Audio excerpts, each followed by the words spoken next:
여러분 안녕하십니까? 라디오 오늘 강재입니다. 많은 분들의 마음을 아프게 한 사건이죠. 정인양 학대 사건. 양모에게 검찰이 살인 혐의를 적용했습니다.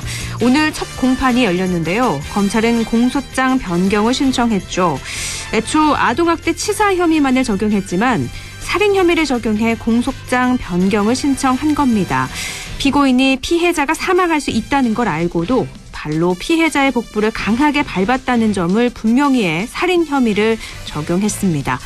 양모 측 변호인은 고의로 피해자를 사망에 이르게 한 건 아니라면서 살인과 학대치사 혐의를 부인했는데요. 췌장이 끊어질 정도의 강한 충격을 입고 사망에 이르렀습니다. 정확한 원인 규명을 위해서도 살인죄 적용은 불가피해 보입니다. 이틀만 하면 다시 불거지는 아동학대 사건. 이제는 정말 악순환의 고리를 끊어야겠습니다. 1월 13일 수요일 라디오 오늘 광고 듣고 시작합니다.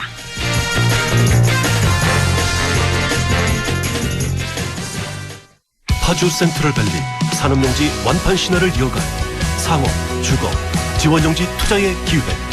역세권 입지에 서울 문산 고속도로까지 남북경협의 수혜지에서 프리미엄 투자의 중심지로 거듭날 파주 센트럴밸리. 문의 1522-0844. 자, 따라해보세요.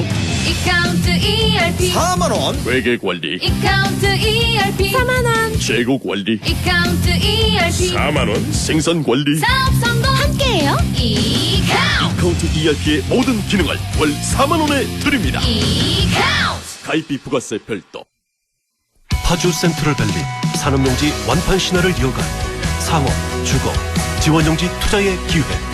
역세권 입지에 서울 문산 고속도로까지 남북경협의 수혜지에서 프리미엄 투자의 중심지로 거듭날 파주 센트럴밸리. 문의 1522-0844. 평범한 일상이 포레나를 만나면 출근은 더 빠르게, 휴식은 광교산 숲세권에서, 생활 인프라는 완벽하게 한화 포레나 수원장안에서 가장 앞선 일상으로. 특별한 일상의 시작 포레나 한화 포레나 수원장안 1644-5060 한화건설. 1월 13일 수요일 라디오 오늘입니다. 일부 조용찬의 미중 바로 알기, 미중산업경제연구소 조용찬 소장과 함께하고요. 2부 이슈 오늘에선 대구 경북 통합 신공항 건설을 앞두고 어느 것보다 새해에 많은 변화가 예상되는 곳이죠. 의성군 김주수 군수 연결해서 새해 군정에 대해서 이야기 들어보겠습니다. 그리고 이어서 인사이트 K 배종찬 연구소장과 함께 각종 설문조사의 결과를 갖고 우리 사회 분석해보는 시간이죠. 배종찬의 리서치 오늘 준비되어 있습니다. 라디오 오늘 생방송 놓치신 분들은요, 안동 MBC 유튜브로도 다시 들으실 수 있습니다. 여러분 많은 애청 바랍니다.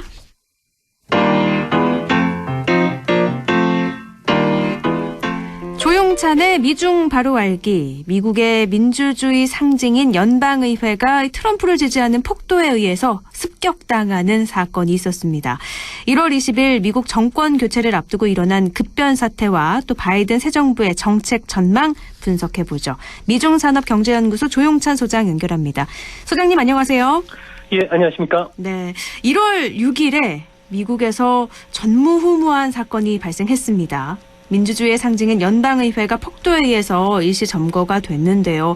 어떻게 이런 일이 발생할 수 있죠? 보고도 믿기지 않는 사건이었어요.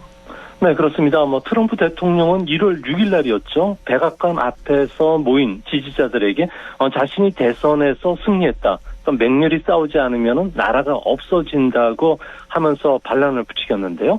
이 때문에 자신을 따르던 지지자들, 그러니까 오스키퍼스라고 하는데 의회에 난입해서 헌법에 규정된 차기 대통령의 공식 승인 절차를 방해했고요. 미국 민주주의 상징인 연방의회가 일시적으로 불법 점거되는 전대미문의 사건이 발생을 했습니다. 네. 미국 의회가 공격을 받은 것은 1810년대 미국과 영국 간의 그 전쟁 중에 영국군에 의해서 습격을 받았던 이후에 처음 사건이라고 합니다. 네. 정말 이거 벽을 타고 넘어가고 이런 걸 보고 있어도 이게 미국에서 일어나는 일이 맞나 싶기도 했거든요. 미국 민주당이 그래서 하원에 트럼프 대통령의 파면을 촉구하는 결의안, 또 탄핵 결의안 이 두 가지를 제출했는데 이제 임기가 일주일 정도밖에 남지 않았는데 이렇게 제출을 했습니다. 탄핵 사유부터 구체적으로 좀 볼까요? 이번에 그 탄핵 사건 같은 경우에는 FBI 같은 경우는 중대한 테러 사건으로 다루고 있는데요. 네. 의사당 부근에 있는 공화당 민주당 당사에는 파이프 폭탄이 발견이 됐습니다. 기폭장치와 타이머가 부착이 됐고요. 또한 앞으로 트럼프 대통령의 그 지지자들과의 극우 단체들 간의 공모 여부, 또 어떻게 시위대가 극비로 의회 지하 터널의 지도를 서로가 공유했는지, 또 의회 습격 과정에서 사망한 여성이 공군 태역 군인으로 밝혀졌는데요. 네. 군 관계자도 사건에 관계되어 있는지를 지금 조사를 하고 있다고 합니다. 이 때문에 현재 그 미국 안에서는 탄핵과 관련해서는 반랑 선동죄가 규정이 되고 있는데요. 오늘 미 하원에서는 펜스 부통령에게 헌법의 그 발동을 해서 트럼프 대통령의 해임을 촉구하는 결의안을 가결했습니다. 네. 미국 수정헌법 25조에 보면은 대통령이 직무와 권한에 정상적으로 행사할 수 없을 경우에는 부통령이 대리로 취임한다고 규정이 되어 있기 때문에 트럼프를 해임하라고 요구를 하고 있는데요. 펜스 부통령은 해임 요구를 지금 거부를 하고 있기 때문에 민주당은 당장 내일부터 탄핵소추 결의안에 대한 심의가 들어간다고 합니다. 그러니까 심의를 거쳐서 이제 표결을 하고 과반이 찬성하면 상원에서 심리를 하고 그 다음에 탄핵을 할 건지 말 건지 표결에 붙여지는 거잖아요. 정확하게 앞으로 어떤 절차가 그럼 이어지는 거죠? 네, 탄핵안이 처리가 될 가능성 거의 제로가 보여지는데요. 네. 하원이 민주당이 다수당이기 때문에 대통령 소추 결의안 과반수 이상이 통과되기 때문에 통과는 됩니다. 네. 근데 문제는 탄핵 재판을 받아야 되는데요. 대통령을 파면시키려면은 출석 의원의 3분의 2 이상이니까 최소한 67명이 필요합니다. 네. 공화당 의원 중에서 17명이 찬성을 해줘야 되는데 현재 공화당 의원 중에서 유죄 투표에 대해서 의견을 표명한 의원은 4-5명 정도에 불과하다고 합니다. 더욱이 하원 결의안이 가결되더라도 바로 상원에 송부되는 것이 아니고요. 바이든 행정부가 출범한 10일 이후에나 가능할 것으로 보여집니다. 그러면 누가 봐도 이게 탄핵 결의는 어려운 거잖아요, 사실상. 그런데 왜 이렇게 탄핵을 계속 추진하는 건가요? 아무래도 민주당이 탄핵을 밀어붙이는 것은 두 가지 이유가 있는데요. 탄핵 정국으로 몰고 가면은 공화당이 바이든 새 정부의 발목을 잡지 못할 것으로 보고 있기 때문에 그렇습니다. 네. 또 한 가지는 2020년 대선 출마라든지 다른 정치 활동과 관련해서 트럼프를 원천 차단시키겠다는 게 목적인데요. 미국 수정헌법 14조 3항에 보면은 반란이나 모반에 관련된 인물이 공직에 오르는 것을 금지하도록 되어 있기 때문에 앞으로 100일 뒤에 벌어질 탄핵 재판이 상당히 중요하지 않을까 보입니다. 그러면 임기는 끝나지만 탄핵 재판에서 어떤 결과가 나오느냐에 따라서 트럼프는 2024년에 미국 대통령 선거에 다시 나올 수 있을지 없을지가 결정이 되는 거군요. 네, 그렇습니다. 미국 같은 경우에는 아무래도 지금 현재 인사청문회라든지 코로나 방역 대책이 가장 중요하기 때문에 탄핵 재판을 받는 과정에는 정부 인사나 지명 공청회 같은 게 열릴 수가 없기 때문에 아무래도 이런 부분들을 고려했던 것으로 보여집니다. 그럼 탄핵이 만약에 된다고 하면 전직 대통령으로서 누리던 혜택들은 전부 못 받게 되는 건가요? 네, 그렇습니다. 그 퇴임 대통령 같은 경우에는 재직 시에 기본급과 동일한 연금을 받게 되는데요. 22만 달러 정도가 되고요. 네. 사무실 비용, 또 유급 고용 직원과 관련된 임금, 배우자도 연간 2만 달러를 받게 됩니다. 그러나 미국의 그 헌법에 따르면은 현직 대통령이 탄핵을 받을 경우에는 그 직무가 즉각 종료될 뿐만 아니라 연금과 비밀 경호를 받을 수 있는 권리를 잃게 되는데요. 다만 트럼프처럼 퇴임 후에 탄핵되면은 논란의 여지가 있다고 합니다. 상원에서 유죄가 아니라 단순 해임일 경우에는 네. 공직에만 오를 자격이 박탈될 뿐 각종 혜택은 고스란히 받게 되고요. 또한 현재 트럼프 같은 경우에는 추후 형사 소추라든지 명예훼손 혐의 또 세금 탈루와 같은 사건으로 법원에서 유죄를 받게 되더라도 경호와 관련된 시크릿 서비스는 계속 받는다고 합니다. 그렇군요. 그럼 정확하게 어떻게 판결이 나느냐에 따라서 전직 대통령으로서 누리던 혜택을 받느냐 못 받느냐가 의견대가 갈리게 되겠네요. 네, 그렇습니다. 뭐 정치적 입장이라든지 공화당 이미지에는 치명적인 손상은 불가피하지만 자신이 받을 수 있는 혜택은 아마 충분히 찾지 않을까 생각이 됩니다. 사실 뭐 연봉 2억 정도 되는 게 트럼프한테 큰 액수는 아니지만 그래도 뭐 위상이 있는 거니까 그런 부분에선 중요할 것 같아요. 근데 트럼프 대통령 뭐 점점 고립돼 갈 수밖에 없는데요. 남은 임기 일주일 동안 그럼 트럼프는 어떤 일들을 할까요? 정치적 재기를 좀 하기 위해서 액션을 취할 것 같은데요. 네, 그렇습니다. 뭐 자신의 그 대표 정책이죠. 국경 장벽 건설이라든지 이민 규제, 또 기술 기업에 대한 규제뿐만 아니라 대중국 정책과 관련된 고삐를 더 강하게 줄 가능성이 큰데요. 이럴수록 자신의 주요 업적이 지지자들에게 부각이 될 수가 있고요. 또한 추락한 대중적인 이미지를 개선시키기 위해서 그동안 정보기관이 수집했던 UFO죠. 미확인 비행 물체, 또 UAP라고 해서 미확인 항공 그 현상과 관련된 내용, 그리고 존 F 케네디 대통령과 관련된 암살 사건과 관련된 정보를 공개하도록 그러니까 선물을 주겠다는 겁니다. 이뿐만 아니라 남은 기간 동안에 자신의 가족에 대한 셀프 사면도 추진할 가능성이 크고요.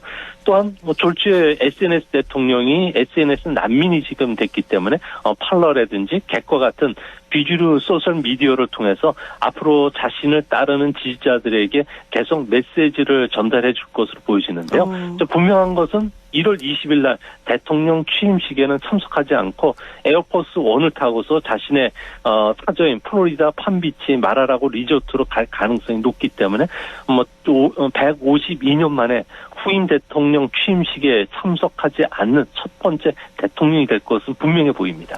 그렇군요. 트럼프 대통령이 뭐 유튜브 채널이 정지가 돼서 그걸로는 남은 임기 동안 뭔가 의견 표명을 할 수 없지만 다른 채널을 통해서 의견을 제출할 것이다라고 보셨어요.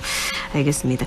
또 민주당이요. 행정부, 상하원 모두 차지하는 트리플 블루를 실현했잖아요. 그래서 바이든 정책은 뭐 이제 날개를 달 걸로 예상이 되는데 어떻게 보세요? 네, 그렇습니다. 이제 앞으로 그 미국 같은 경우는 상원까지 그 민주당이 차지하게 됐는데요. 상원 같은 경우에는 대통령이 지명한 강요라든지 판사의 승인권, 조약 비지권과 관련된 동의권을 갖기 때문에 권한이 상당히 막강합니다. 네. 상원을 가졌다는 것은 앞으로 트럼프가 추진해야 될 지구 온난화 대책, 그리고 격차 지정, 또 대규모 인프라 투자뿐만 아니라 부유층에 대한 세금 증세와 관련된 바이든노믹스가 속도감 있게 추진될 수 있는 원동력이 되는 만큼 바이든 대통령 입장에서는 상당한 정책적 추진 동력을 얻게 된 것으로 보여집니다. 어떻게 보면 트럼프 탄핵안 때문에 바이든 대통령은 더욱더 정책을 힘있게 펼쳐나갈 수 있을 텐데요. 친환경 정책에 힘을 받은 애플이 전기자동차 진출을 또 선언하지 않았습니까? 이렇게 스마트폰 기업에서 전기자동차 기업으로 탈바꿈하려는 의도도 알아보고 싶어요. 네, 우리나라 현대자동차 같은 경우에도 이제 앞으로 신규 디젤 엔진을 만들지 않겠다고 밝혔는데요. 애플도 이제 전기 자동차를 2024년부터 본격적으로 판매를 한다고 합니다. 애플 같은 경우에는 친환경과 관련된 전기 자동차, 그 중에서도 자율주행 자동차가 미래 핵심 산업으로 키울 예정으로 있는데요. 현재 애플이 그 전기 자동차 시장에 들어오는 것은 자동차 산업이 100년에 한 번 찾아오는 전환기이기 때문에 그렇습니다.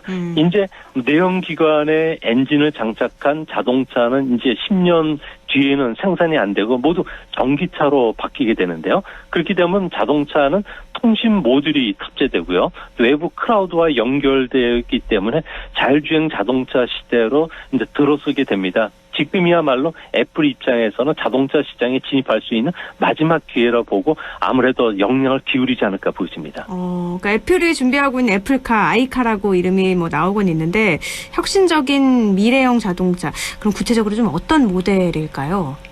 네, 지금 현재 자율주행 자동차와 관련돼서는 레벨 3죠. 특정 조건 하에서 시스템이 운전하는 형태지만 네. 이제 앞으로 3년에서 4년 뒤에는 레벨 4의 그 완전 자율주행차가 실용화되는데요. 이렇게 되면은 애플이 그리는 미래 자동차 같은 경우는 접속, 그리고 자율주행, 그리고 공유, 전기 자동차의 기능을 가진 케이스 차가 이제 출시가 됩니다. 이제 애플이 본격적으로 신차를 출시하는 2024년 이후에는 혁신적인 기술을 개발하지 못한 완성차는 사라지게 되고요. 대신 새로운 자동차가 그 자리를 메우지 않을까 보여집니다. 이제는 뭐 사람이 운전 안 하는 건 당연하고 2024년 이후에는 이제 공유까지 되는 자동차, 지금까지와는 다른 개념의 자동차가 나올 걸로 예상을 하셨는데요. 애플이 뭐 현대차와 전기차 공동 개발 검토한다는 소식이 나오자마자 국내 현대차 주가 20% 이상 폭등했거든요. 그런데 애플의 자동차 산업 진출 발표에 대해서 스마트폰 시장에 아이폰만큼 자동차 산업에 엄청난 영향을 끼칠 것이다라는 전망이 있는가 하면 자동차는 상대적으로 수익이 낮아서 애플카를 만드는 건 오히려 기업 이익에서 해가 될 것이다 하는 회의적인 시각도 있거든요. 이 애플의 미래 자동차 산업 어떻게 보세요? 네, 애플뿐만 아니라 구글, 삼성전자 같은 경우에도 현재 자동차 산업 쪽에 진출을 지금 모색을 하고 있는데요. 단순히 자동차를 판매한다든지 부품을 판매해서 수익을 올리려고 하는 목적이 아닙니다. 이런 디지털 포모들이 경쟁적으로 자동차 시장에 뛰어드는 것은 앞으로 2030년 초반이면 각국이 모두 가솔린 엔진 차량의 판매를 금지할 것으로 보여지는데요. 이렇게 되면 전기 자동차와 관련된 막대한 전력 수요를 충당하기 위해서 전력 공급 인프라를 다시 재구축해야 됩니다. 충전소도 만들어야 되고요. 원전도 건설해야 되고 또 이것뿐만 아니라 전력 생산과 관련된 거래도 자유화될 가능성이 크고요. 또 다양한 인센티브 제도가 들어가기 때문에 미래의 새로운 유틸리티 서비스 시장에 디지털 포모들이 들어가려고 준비를 하고 있다고 합니다.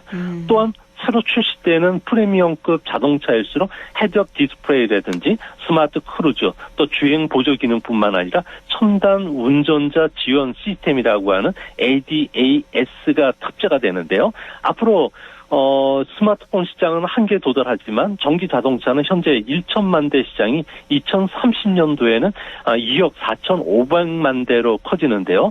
꿈의 시장이 모빌리티 시장인 만큼 이 시장에 뛰어들겠다는 겁니다.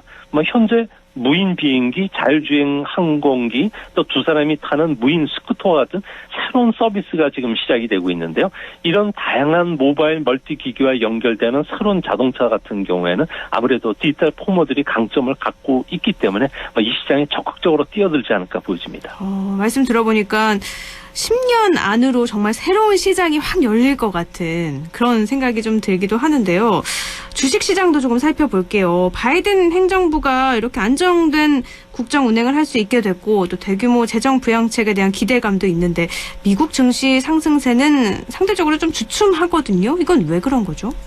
아무래도 지금까지 바이든 노믹스에 대한 기대감으로 주가는 올라왔지만 이제 바이든 행정부가 들어선다면 아무래도 민주당 안에 온건파라든지 급진파의 대립이 계속이 되기 때문에 바이든 정부의 정책이 과연 계획대로 실행될지를 주시장이 꼼꼼히 좀 체크를 하고 있다고 합니다.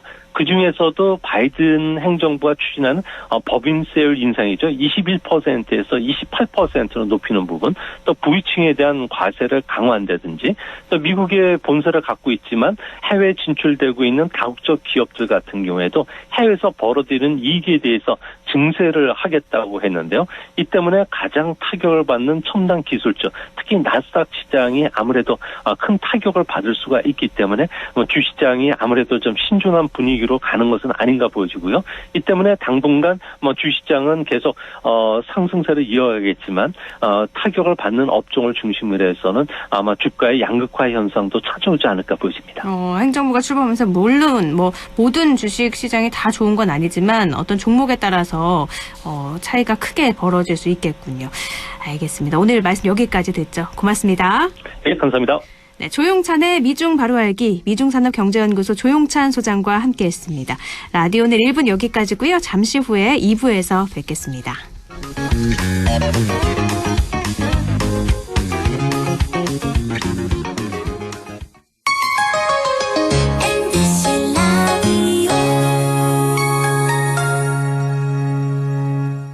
할인점보다 더 실속 있고 편의점보다 더 편리하게 살 수 있는 곳, 시장보다 더 정이 넘치고 백화점보다 더 품격 있는 곳, 이런 곳이 없을까요? 네, 우리 동네 우리 할인점 펀마트가 있습니다. 지난 25년간 항상 고객과 함께한 홈마트. 용상점, 자이점, 신용주점, 서천점에서 새롭게 고객님께 다가갑니다. 홈마트. 확진자를 간호했다는 이유로 빈집에서 자가격리를 한 간호사. 코로나 의심 증상만으로 최종 면접의 기회를 포기한 취준생.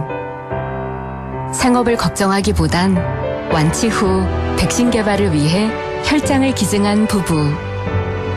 확진의 기로에서 확신으로 스스로를 멈춰준 사람들. 고맙습니다. 당신의 확신이 수많은 확진을 멈췄습니다. 공익광고협의회.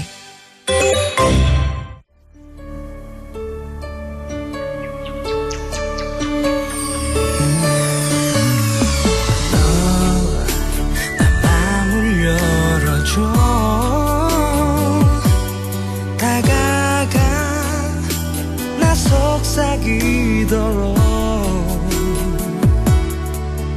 언제나 내 생각으로 행복해야 해요.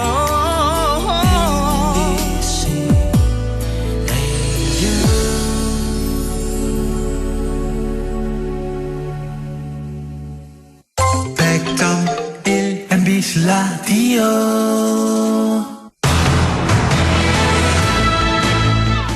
라디오 오늘 2부 순서 이슈 오늘입니다. 대구 경북 행정통합, 대구 경북 통합신공항이죠. 건설에 대한 기대감으로 새해를 어느 때보다도 활기차게 맞이하고 있는 곳입니다. 의성군 김주수 군수 연결해서 새해 의성군의 군정에 대해서 알아보죠. 군수님 안녕하세요. 네, 반갑습니다. 네, 군수님 새해 복 많이 받으세요. 네, 고맙습니다. 네, 2020년 한 해가 저물고요. 2021년 새해가 밝았습니다. 지난 한 해 보낸 소회와 함께 또 청취자 여러분께 새해 인사도 부탁드릴게요. 예, 청취자 여러분 안녕하십니까. 그리고 의성군민 여러분 또 반갑습니다. 우리 지난해는 참 어려운 한 해였습니다. 코로나 또 일부 때문에도 그렇고요. 우리 의성군민들은 통합신공항 또 유치에 많은 또 이렇게 수고를 하셨는데요. 정말 모든 분들께 이렇게 감사드리고요. 올해는 이런 모든 거 이렇게 둘둘 털고 또 희망찬 또 새해 소와 같은 그런 뚜벅뚜벅 가는 한 해가 이렇게 되었으면 좋겠습니다. 지난 한 해 참 많이 힘드셨잖아요. 네, 네. 코로나도 있었고 통합신공항 유치도 쉽지 않아서 그랬는데 그래도 가장 큰 성과라면 역시 통합신공항 유치를 빼놓을 수가 없을 것 같아요. 네. 그래서 지역 주민들뿐만 아니라 많은 분들께서 기대에 부풀어 있는데 통합신공항 올해는 어떤 절차들이 남아있죠? 예, 말씀 주신 대로 지난 4년 동안 참 여러 가지 이제 우여곡절 끝에 지난해 8월에 이제 결정이 됐습니다. 그래서 이제 금년도에는 우리 대구시 중심으로 해서 공공항 이전에 대해서 기본 계획을 이제 수립하고 있고요. 그리고 이제 국토부 중심으로 해서 민항 이전에 대한 기본 계획을 수립하고 있습니다.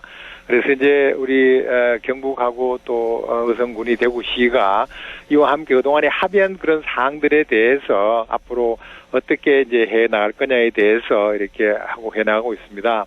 다만 의성군의 경우에는 공항과로 이렇게 조직을 새로 만들고 그리고 전문가들로 이렇게 자문위원회도 구성했습니다. 그래서 의견도 듣고 있고요. 이와 함께 우리 국민들 대표로 해서 지원위원회도 만들어서 만반의 준비를 다 하고 또 특히 대구시와 경상북도 국방부와 또 국토부 의성과 군의가 이렇게 모두 함께 정말 아름다운 또 우리 허브로 공항으로 만드는데 최선의 노력을 다 하고 있다는 걸 보고드립니다. 네, 이제 통합신공항 유치 결정이 났으니까 어떻게 발전을 해야지 의성군에 도움이 될지 계획을 세우는 해라고 보면 되겠네요. 네, 그렇습니다. 네. 근데 김해 신공항 재검토가 필요하다는 검증이 나왔잖아요. 그래서 네네. 가덕도 신공항 재추진 움직임이 일고 있어서 대구 경북 통합신공항 건설에 혹시 영향을 주지 않을까 이런 우려의 목소리가 나오고 있거든요. 예, 여러 가지 좀 아쉬운 측면인데요. 우리 김해 신공항은 뭐 세계적인 그런 공항 전문 기관의 용역도 거치고 우리 이제 부산, 울산 또 이렇게 경남, 뭐 대구, 경북 다 5개 광역 단체장이 또 이렇게 합의한 사항이지 않습니까? 네. 다만 이러한 그 사항에 대해서 우리 그 검증 정부의 검증 이제 하는 과정에서 여러 가지 절차나 또는 뭐 과정이나 또는 공정성이나 이런 문제가 불거져서 우리 대구 경북 시도민들한테 이렇게 여러 가지 이제 분노를 하게 하는데요. 이것도 잘 뭐 이렇게 처리될 수 있도록 우리 지사님과 뭐 또 대구시장님 또 정치권에서 노력하고 있습니다. 네. 다만 뭐 저희들 입장에서는 우리 대구 통합신공항이 우리가 정말 허브공항으로서의 잘 만들어줄 수 있도록 만반의 준비를 하고 또 절차를 차질 없이 추진하면 또 된다고 생각합니다. 그래서 우리 모두 대구 경북 의성군이 힘을 합쳐서 최선의 노력을 다 해나가겠다고 이렇게 말씀드리겠습니다. 네, 뭐 김해 신공항이든 가덕도 신공항이든 어떤 게 됐든 간에 대구 네. 경북 이 통합 신공항에 영향이 미치지 않도록 노력을 하시겠다는 말씀이세요. 네. 통합 신공항 건설로 인해서 의성군의 위상은 예전과는 달라지는 거잖아요. 네네. 도시 계획에도 많은 변화가 일 것 같은데 어떤 변화를 좀 예상해 볼 수 있을까요? 예, 뭐 저희들이 지난 2015년에 의성군 이제 중장기 발전 계획을 수립해서 거기에 따라서 여러 가지 사업을 추진하고 있습니다. 그러나 이제 통합신공항이 서로 이렇게 의성군이 이렇게 왔기 때문에 새로운 측면에서 우리 도시 계획을 이렇게 만들어 나가고 있습니다.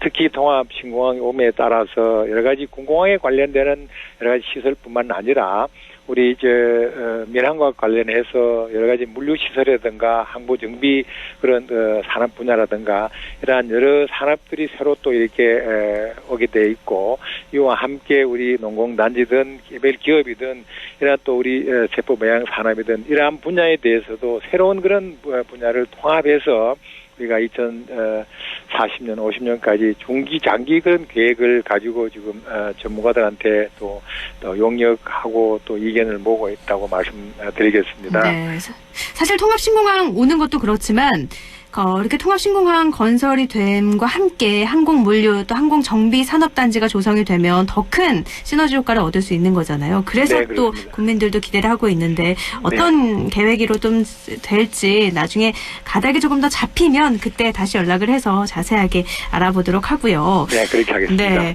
의성군에 대해서 조금 더 이야기를 해보면 청년 유치 또 일자리 창출 정말 이 분야에서 많은 노력을 기울여 왔고 또 성과도 있었다고 알고 있는데 새해에도 이런 사업들이 쭉 이어지는 건가요?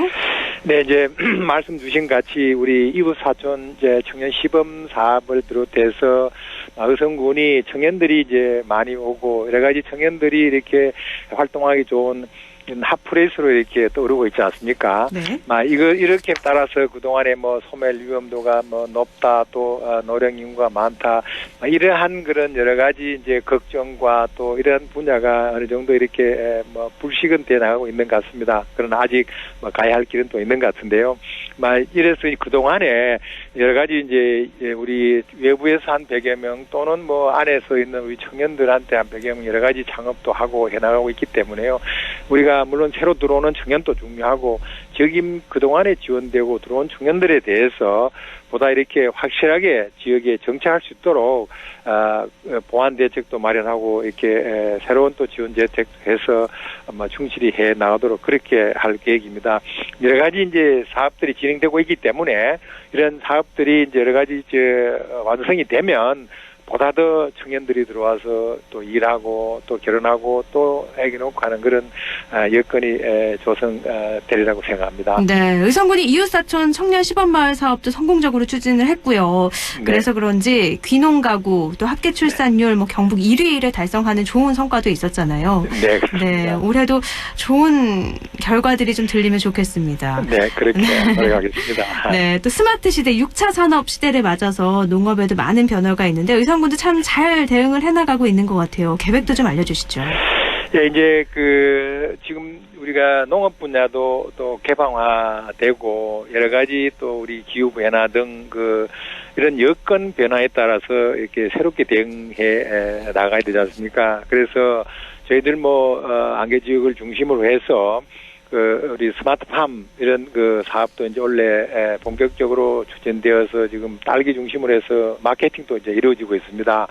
이와 함께 이제 디지털 농업 이렇게 경향에 따라서 우리 의성군과 진흥청이 디지털 농업 실증 지역으로 이제 선정돼서 이러한 분야가 이루어지고 있는데요. 이렇게 되면은 또 의성이 이러한 디지털 농업의 선도 지역으로 이렇게 발전돼 나갈 수 있고요. 이와 함께 우리가 코로나19로 인해서 여러 가지 이제 온라인 쇼핑이나 이런 분야가 더 이렇게 가속될 그런 여건이기 때문에 이 분야에 대해서도 우리가 지난해 또 원래 여러 가지 준비를 해나가고 있고요. 특히 로컬 푸드 매장이라든가 지역의 이제 푸드 브랜드 등도 이렇게 착실히 진행하고 있습니다. 네. 특히 농업 분야에 우리 순환 농업 활성화 체계를 구축해서 농업이 국민들로부터 이렇게 사랑받는 농업으로 만들어 나가겠습니다. 네, 실제로 마케팅에 성공한 건 의성진 이 브랜드가 굉장히 인지도도 얻고 매출에도 좋은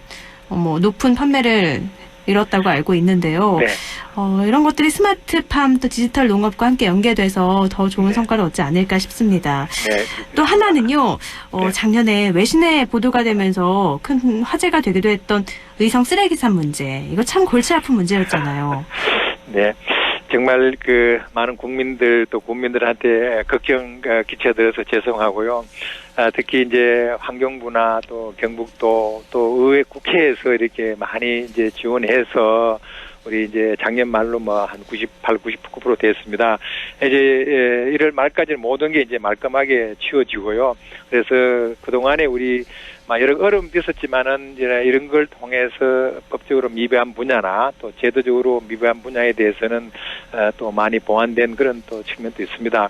앞으로 이러한 쓰레기 산을 우리가 후세 또는 교육 공간으로 하기 위해서 환경부 장관님이 지난번에 오셨을 때 우리가 거래도 했습니다만은 에코 그린 파크로 조성해서 교육장이나 또 여러 가지 이제 기념 숲이라든가 또 여러 가지 힐링 센터로 또 이렇게 만들 수 있도록 해 나가고 이런 말까지는 완벽하게 이렇게 또 정리할 수 있게 해 나가겠습니다. 너무 이건 기쁜 소식이네요. 쓰레기산 네. 이제는 없어질 수 있는 거니까요. 그렇습니다. 그래서 어떻게 보면 이 의성 쓰레기산 문제로 인해서 전국에 있는 쓰레기산 문제가 한번 화제가 돼서 처리하는 계기가 된 것도 같습니다. 네, 그렇습니다. 네. 교수님 마지막으로요. 2021년 올해 꼭 이루고 싶은 역점 추진 사업이 있다면 소개를 좀 해주세요.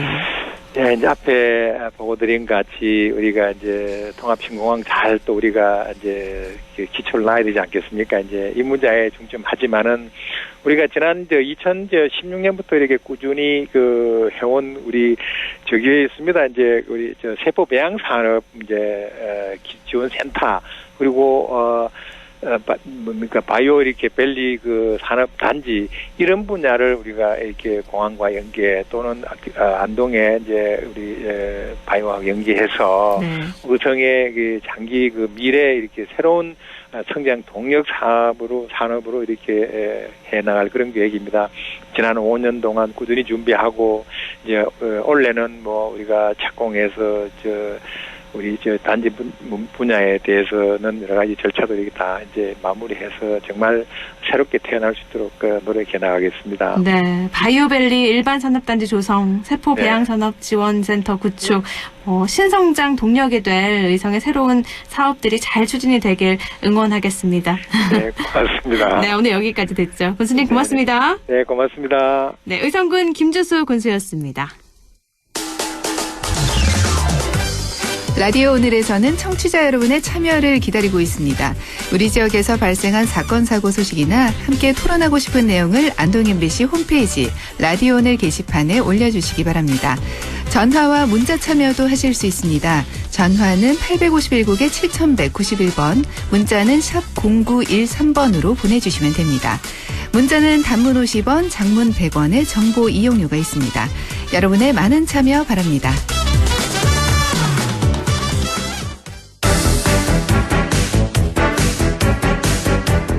리서치 오늘 인사이트 K 배종찬 연구소장과 함께합니다. 소장님 안녕하세요.